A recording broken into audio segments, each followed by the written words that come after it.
अनहोनी भाग 2। रोहित अब स्वस्थ हो चुका था और उसका जीवन सामान्य हो गया था, लेकिन उसके दिल में एक अजीब सा खालीपन हो गया था जिसे वह समझ नहीं पा रहा था। रोहिणी की आत्मा का प्रकट होना और फिर गायब हो जाना उसकी यादों में बसा हुआ था।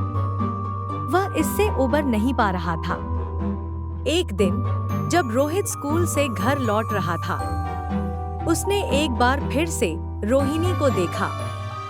वह वहीं मुस्कुराते हुए खड़ी थी। रोहित बिना डरे उसके पास जाकर पूछा, तुम यहाँ क्यों आई हो? रोहिणी ने धीरे धीरे अपने पिछले जीवन की कहानी रोहित को सुनाई। उसने बताया कि वे दोनों पिछले जन्म में एक दूसरे से प्यार करते थे।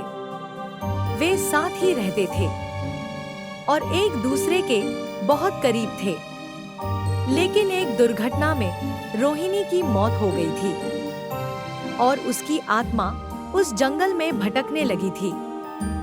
वह अपने प्यार रोहित के बिना अधूरी थी और इस जन्म में वह उसे ढूंढते हुए वापस आई है। रोहिणी की आत्मा ने बताया, तुम्हारा और मेरा रिश्ता इसी जन्म तक सीमित नहीं है। मुझे तो तुम्हें अपने साथ लेकर जाना है ताकि हम दोनों फिर से एक हो सकें। रोहित चुप होकर उसकी सारी बातें सुनता है, पर वह इसको समझ नहीं पा रहा था। उसने रोहिणी से कहा, लेकिन मैं अभी जीना चाहता हूँ।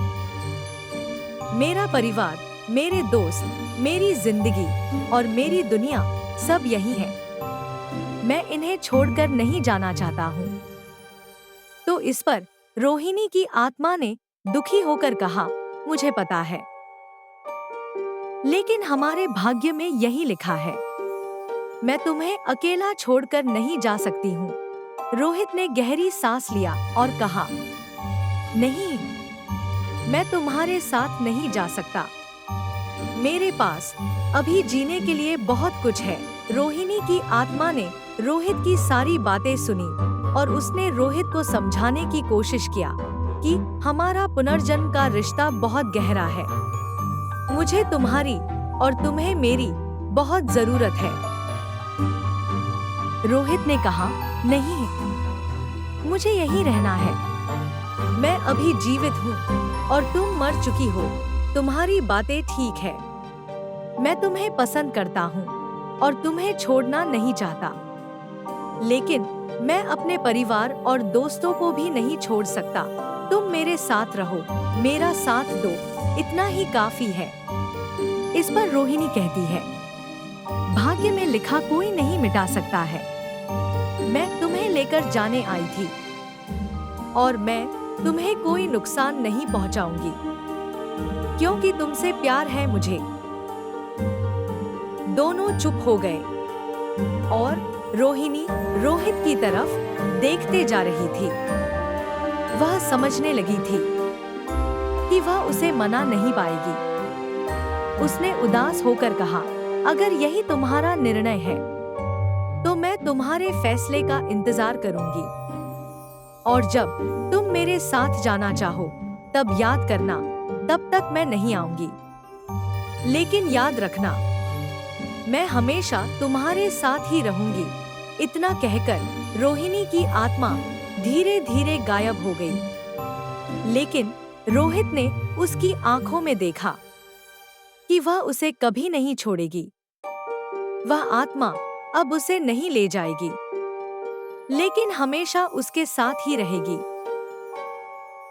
रोहित अपनी जिंदगी में रोहिणी की आत्मा के प्यार को अपने दिल में बसा लिया था।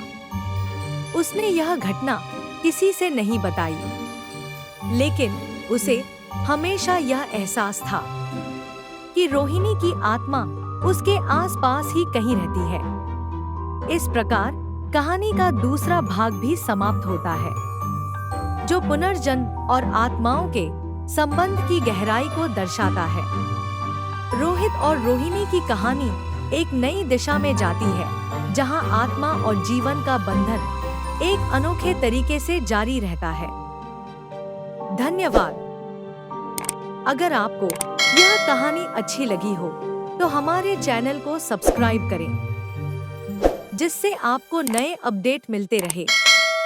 धन्यवाद।